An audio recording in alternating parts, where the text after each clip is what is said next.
దాదాపు కాంగ్రెస్ పాలనలో 2 సంవత్సరాలు దాటిపోయి 3వ సంవత్సరంలో నడుస్తున్న సందర్భంగా రేవంత్ రెడ్డి గారు సిరిసిల్ల పద్మచారులకు దాదాపు బీఆర్ఎస్ గవర్నమెంటు 4 నెలలు 6 నెలలు పనిచ్చింది. మేము సంవత్సరం పొద్దు పనిస్తామని చెప్పి ఎలక్షన్లప్పుడు మాట్లాడడం జరిగింది.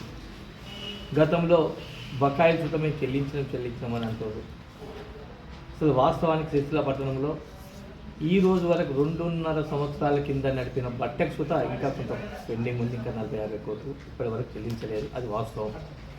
అంతేకాకుండా ఒక మంచి ఉద్దేశంతో పెద్దలు కేసీఆర్ గారు, మన స్థానిక మంత్రివర్యులు కేటీఆర్ గారు గతంలో సిరిసిల్ల కార్మికులను ఓనర్లు చేద్దామని ఒక మంచి ఆలోచనతో, ఒక లక్ష్యంతో దాదాపు 400 కోట్లతోటి ఇలా వర్కర్టం ఓనర్ షెడ్లు కట్టించి నిర్మాణం చేసుకోవడం జరిగింది. దాదాపు కార్మికులకు చేస్తా ఉన్న ఈ కాంగ్రెస్ గవర్నమెంటు 2 సంవత్సరాలు దాటిపోయినా కానీ అందులో మన కేటీఆర్ గారు స్థానిక శాసనసభ్యులు మనం చూడడం జరిగింది. అనేక షిఫ్ట్లు మొలిసి అన్యాకాంతంగా మరి స్వయంగా చూడడం జరిగింది. అవి దాన్ని ఇంకా కొన్ని గోదాములు చూద్దా ఏర్పాటు చేసి వడ్ల గోదాములు పెట్టే పరిస్థితికి వచ్చింది. అంటే సిరిసిల్ల పద్మశాలీలను ఏ విధానంగా చూస్తుంది కాంగ్రెస్ గవర్నమెంట్ అని చెప్పి బాగా ఆలోచించి పెద్దలు కేటీఆర్ గారు ఖచ్చితంగా ఈ 1100 మందిని మనం ఓనర్లు చేయాలన్న లక్ష్యంతో ఏదైతే లక్ష్యం ఉందో అది ముందుకు తీసుకుపోయి ఖచ్చితంగా కార్మికుల కొరకు మనం ముందుండాలని చెప్పి మాకు ఆదేశించడం జరిగింది. అందులో భాగంగా దాదాపు ఒక 3-4 ఐటమ్స్ తీసుకుంటే ఖచ్చితంగా గతంలోని కార్మికులకు 10% యారను పండుగల సందర్భంగా ఎన్నో కోట్ల రూపాయలు ఇచ్చిన బీఆర్ఎస్ గవర్నమెంటు కనీసం 1 సంవత్సరంన్నర పని చేయకున్నా పర్వాలేదు, కనీసం ఇచ్చిన పనికి సబ్సిడీ 10% యారని సబ్సిడీది పండుగ సందర్భంగా ఇవ్వమని చెప్పి మేము డిమాండ్ చేసినా కానీ కనీసం పట్టించుకున్న పాపన లేదు ఈ కాంగ్రెస్ గవర్నమెంట్. కాబట్టి ఇప్పటికైనా ఒక సంక్రాంతి వరకు అని చెప్పి ఏ వ్యక్తికైనా టైం ఇవ్వాలని చెప్పి ఇవ్వడం జరిగింది. పెద్దలు స్థానిక శాసనసభ్యులు తారక రామారావు గారు ఖచ్చితంగా వర్కర్ టు ఓనర్ పథకం కింద అమలు చేయాలని ఒక లక్ష్యంతో మేము ఈరోజు ఖచ్చితంగా దానిపైన మేము దేనికైనా ఎక్కడికైనా సిద్ధమే అని చెప్పి మేము నిరాదీక్షకైనా సిద్ధమే, ధర్నాకైనా సిద్ధమే, 1000 మందితో చేయాలని ఒక లక్ష్యంతో మేము ముందుకు పోతున్నాం. అందులో భాగంగానే సిరిసిల్ల పట్టణంలోని ప్రతి మన కార్మికునికి ఏ విధానంగా బీఆర్ఎస్ గవర్నమెంట్ ఏ విధానంగా ఉంది, ఇప్పుడు చేస్తున్నది కాంగ్రెస్ గవర్నమెంట్ ఏ విధానంగా ఉన్నది, గతంలో ఏం చేసినాం ఇప్పుడు ఏం చేస్తున్నామని చెప్పి ఒక కడపత్రాలు మేనిఫెస్టోలు కొట్టడం జరిగింది.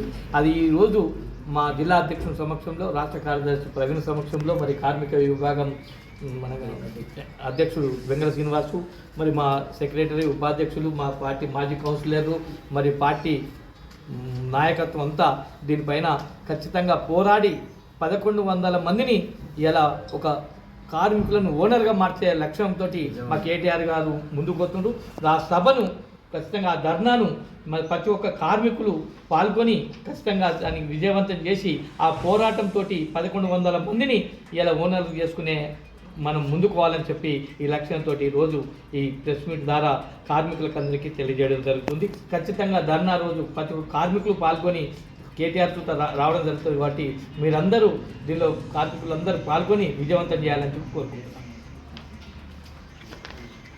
అబద్ధాల ప్రాతిపదికగా ఏర్పడ్డ కాంగ్రెస్ ప్రభుత్వం నేతన్నలకు కూడా మొండి చేయి చూపించిందనే విషయాన్ని మీ ద్వారా సిరిసిల్ల నేతన్న వర్గాలందరూ కూడా తెలియజెప్పే ఉద్దేశంతో ఈనాటి ప్రెస్ మీట్ ఏర్పాటు చేయడం జరిగింది.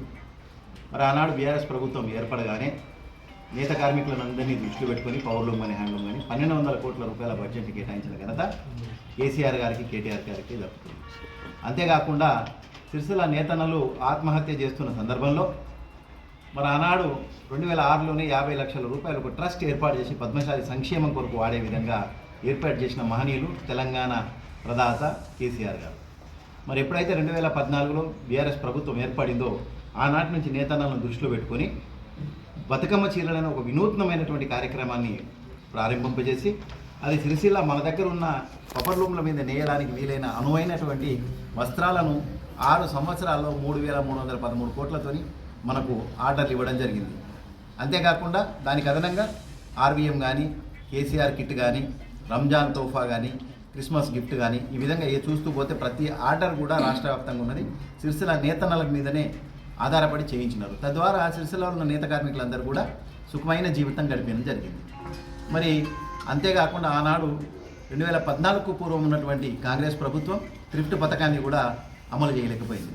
మరి ఏ విధంగానైతే 16% అంటే 800 రూపాయలు నేత కార్మికులు కడితే తెలంగాణ ప్రభుత్వం 800 రూపాయలు కట్టి 96 కోట్ల రూపాయలను నేతన్నలకు థ్రిఫ్ట్ ద్వారా అందజేయడం జరిగింది. అంతేకాకుండా రెక్కాడితే కానీ డొక్కాడని నేతన్నలు చనిపోయినప్పుడు బాధాకరమైన పరిస్థితులను చూసి కేసీఆర్ గారు చెల్లించిపోయి కేటీఆర్ గారి సూచనల మేరకు 5 లక్షల నేతన్న బీమాను కూడా ఇవ్వడం జరిగింది.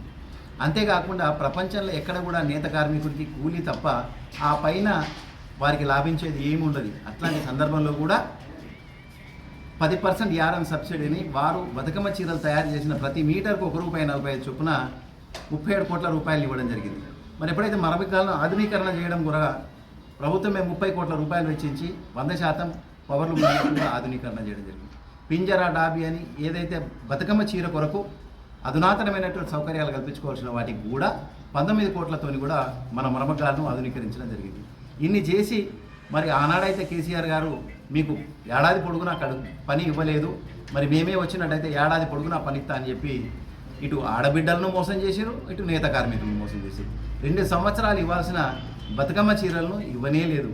ఎక్కడో ఫోటోలలో చూసినాం మనం, ఆడబిడ్డలకు చీరలు పంచినాం, అదే సెల్ఫ్ హెల్ప్ గ్రూపులో పంచినాం, మేము సిరిసిల్ల నేత కార్మికులకు పూర్తి స్థాయిలో ఇచ్చినామని అన్నారు. ఇవాళ ఎక్కడ చూసినా మరమగాలు బంధుపడి ఉన్నాయి. నేత కార్మికులు ఎవరైతే పొట్ట చేత పట్టుకొని బీవండి బొంబాయికి వెళ్ళిన వాళ్ళు నేతగాళ్ళందరూ కూడా బతుకమ్మ చీరలు ప్రారంభమైన తర్వాత అక్కడి వాళ్ళు మాలేగాం నుంచి కానీ సూరత్ నుంచి కానీ బిహారీలను ఉత్తరప్రదేశ్ వాళ్ళని తీసుకొచ్చి సిరిసిల్లలో మరమగాల మీద బతుకమ్మ చీరలను ఉత్పత్తి చేయడం జరిగింది. మరి ఈనాడు వచ్చిన వాళ్ళు కొత్తగా వచ్చిన వాళ్ళు అందరూ వెళ్ళిపోయి సిరిసిల్లలో పవర్ లూమ్లు లేక గ్రూపులలో మెసేజ్ పెడుతున్నారు, కార్మికులారా రండి, తొందరగా ఉత్పత్తి చేయండి, నేత కార్మికులారా రండి అని అంటున్నారు. మరి ఈనాటికి 4,42,00,000 మీటర్ల ఆర్డర్ అయితే దాదాపు ఇప్పటివరకు మొదటి ఫేజ్ ఆర్డరే పూర్తి కాలేదు. మొదటి విడత మొన్న పంపిణీ చేసిర్రు, రెండో విడత 8 మార్చ్ మహిళా దినోత్సవం నాడు చేస్తారట. ఇంకెప్పుడు ఇస్తారు రెండో చీర? మనము ఏటా 7 కోట్ల మీటర్లు 1,05,00,000 చీరలను మన మహిళలకు బతుకమ్మ పండుగ సందర్భంగా పంచినాం. కేసీఆర్ గారు కేటీఆర్ గారు కాంగ్రెస్ ప్రభుత్వం ఏర్పడిన వెంటనే మీరు ఇందిరమ్మ పేరు పెట్టుకొని ఏదైనా పెట్టుకుని నేత కార్మికులను దృష్టిలో పెట్టుకొని మీరు వస్త్ర ఉత్పత్తి ఆపేయకుండా చేయన్నది. ఇప్పటి వరకు అది చేసింది లేదు. మరి సంక్రాంతి పండుగ కూడా వెళ్ళింది, ఒక పెద్ద పండుగ. మరి నేత కార్మికులు మేము గతంలో కూడా ఇక్కడ ప్రెస్ మీట్ పెట్టి కోరడం జరిగింది. 10% యాడ్ సబ్సిడీ ఇస్తారా, ఇచ్చేటట్టయితే లెక్కలు తేల్చి త్వరగా వారి ఖాతాకు జమ కట్టానని. ఇవ్వాలటి వరకు అది ఇచ్చింది లేదు. గత ప్రభుత్వం ఉన్నప్పుడు 370 కోట్ల బకాయి అన్నారు, మేము మొత్తంగా చెల్లించినామన్నారు. ఒకసారి గుండె మీద చేసుకుని ఆలోచించండి. ఇవ్వాలటి వరకు కూడా పూర్తిగా బకాయిలు చెల్లించలేదు. ఈ విధంగా నేత కార్మికులను మోసం చేయడమే కాకుండా 377 కోట్లతోని 50 వర్క్ షెడ్లు మొన్న ప్రెస్ మిత్రులు అందరూ వచ్చిన సిరిసిల్ల పట్టణ ప్రజలందరికీ నేత కార్మికులకు చూపించడం జరిగింది. వర్కర్ను అంటే ఒక కార్మికుని యజమానిగా చూడాలనే ఒక అద్భుతమైన కాంక్ష కేటీఆర్ గారిది, దానికి మద్దతు కేసీఆర్ గారిది. మరి ఇంత అద్భుతమైన షెడ్లు కట్టించడం పెద్ద పని అయితే 1104 మంది ఏ విధంగానైతే యారన్ సబ్సిడీలో 5,500 మంది ఉన్నారో అందులో నుంచి అర్హులైన వారిని సెలెక్ట్ చేసి 1100 మందికి మొదలు ఇవ్వండి. ఆ పని ఏ విధంగా ఉందో చూసి మిగతా షెడ్లు కూడా కట్టేసి 200 ఎకరాలు పక్కన పెట్టడం జరిగింది మనం. మరి ఈ కార్యక్రమాన్ని దిగ్విజయం చేయాలని పెద్దలు కేసీఆర్ గారి సూచనల మేరకు కేటీఆర్ గారు వచ్చిండ్రు. పండగ వరకు మనం టైం ఇవ్వడం జరిగింది ప్రభుత్వానికి. మరి ఈనాటి వరకు కూడా ఉలుకు పలుకు లేదు. మరి పెద్దలు కేటీఆర్ గారిని సంప్రదించి త్వరలో ఒక తేదీ నిర్ణయం చేస్తాం. నేత కార్మికులందరూ 1100 మంది ఎవరని కాదు, వస్త్ర పరిశ్రమకు ఏడాది పొడుగునా ఆర్డర్లు ఇవ్వాలి, 10% యారన్ సబ్సిడీ ఇవ్వాలి. నేత కార్మికులందరినీ కూడా యజమానులు చేసే ప్రక్రియలో ప్రారంభ దశలో 1100 మందికి పవర్ లూమ్ 4 ఒక కండల మిషన్ వేసి ఇవ్వాలి. ఈ డిమాండ్లతో మేము ధర్నా చేస్తున్నాం. సిరిసిల్ల వ్యాప్తంగా ఉన్న నేత కార్మికులందరూ పాల్గొనండి. ఎందుకంటే ఇది మనందరి సామాజిక బాధ్యత. ఎందుకంటే ఒక వస్త్ర పరిశ్రమ బాగుంటే దాని మీద అనుబంధ సంఘాలన్నీ కూడా వార్పింగ్లు కానీ వైపని వాళ్ళు కానీ హమాలీలు కానీ ఈ విధంగా అందరూ కూడా లాభపడతారు. మీ అందరికీ గుర్తుండే ఉంటుంది, అప్పుడు ఎంత బిజీగా కాలం గడిపే వాళ్ళం. చేతి నిండా పైసలు వచ్చేది, 20,000 వేల రూపాయలు నెలకు పైగా వచ్చేది. మరి వాళ్ళ రావడం లేదు. కాబట్టి దయచేసి మీ అందరినీ కోరుకుంటున్నాను, మీరందరూ కూడా పెద్దలు కేటీఆర్ గారు నిర్ణయించిన తేదీ ప్రకారం మీరు ధర్నాలో అందరూ నేత పరిశ్రమకు సంబంధించిన అందరూ పాల్గొనండి. తద్వారా ప్రభుత్వం మీద ఒత్తిడి తెచ్చి ఏటా 7 కోట్ల మీటర్ల ఆర్డర్ మనం తీసుకొని RVM తీసుకొని కేసీఆర్ కిట్ కానీ అదేవిధంగా రంజాన్ తోఫా కానీ క్రిస్మస్ గిఫ్ట్ కానీ ఇవన్నీ ఆర్డర్లు వచ్చినట్టయితే మనకు అద్భుతమైనటువంటి పని దొరుకుతుంది. తద్వారా నేత కార్మికులు మంచి పనిలో ఉంటారు. కాబట్టి పెద్దలు కేటీఆర్ గారు ప్రకటించిన తేదీని వస్త్ర పరిశ్రమలో ఉన్న ప్రతి ఒక్కరూ తమ బాధ్యతగా గుర్తెరిగి పాల్గొనాలని కోరుతున్నాను. జై తెలంగాణ. సిరిసిల్ల వస్త్ర పరిశ్రమను కాపాడుకుందాం అన్నటువంటి ఒక బ్రోచర్ని ఈరోజు ఆవిష్కరణ చేసుకోవడం జరుగుతుంది. గత ప్రభుత్వం 2014 నుండి 2023 వరకు సిరిసిల్లలో ఉన్నటువంటి నేత కార్మికులతో పాటు వస్త్ర పరిశ్రమలు దానిపై ఆధారపడి జీవిస్తున్నటువంటి అందరినీ ఒక తాటిపై తెచ్చి ఒక స్వర్ణయుగంలా వస్త్ర పరిశ్రమను అభివృద్ధి చేసి కార్మికులకు అండగా నిలిస్తే, మరి ఈ ప్రభుత్వం వచ్చిన తర్వాత వెన్నుదన్నగా నిలవాల్సింది పోయి వెన్నుపోటు పొడిచింది నేతన్నకి. ఇది ఘోరాది ఘోరం అని చెప్పి ఈ సందర్భంగా తెలియజేస్తున్నాం. గత ప్రభుత్వం వచ్చినప్పుడు అప్పటి కాంగ్రెస్ 2028-2029లో కాంగ్రెస్ ప్రభుత్వం ఏదైతే ఆకలి చావుల ఆత్మహత్యలు పరంపర కొనసాగిందో, తదనంతరం బీఆర్ఎస్ ప్రభుత్వం వచ్చిన తర్వాత అప్పుడు ఉరుసాలుగా ఉన్నటువంటి మరి సిరిసిల్లను సిరుల కిల్లగా మార్చింది కేసీఆర్ గారి నాయకత్వం, మరి కేసీఆర్ గారు.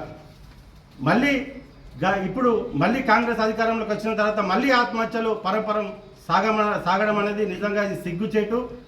మరి ఇప్పటికైనా కార్మికులకు అండగా నిలిచి వారికి ఉపాధి కల్పించి మెరుగైన కూలి వచ్చే విధంగా చేయాలి.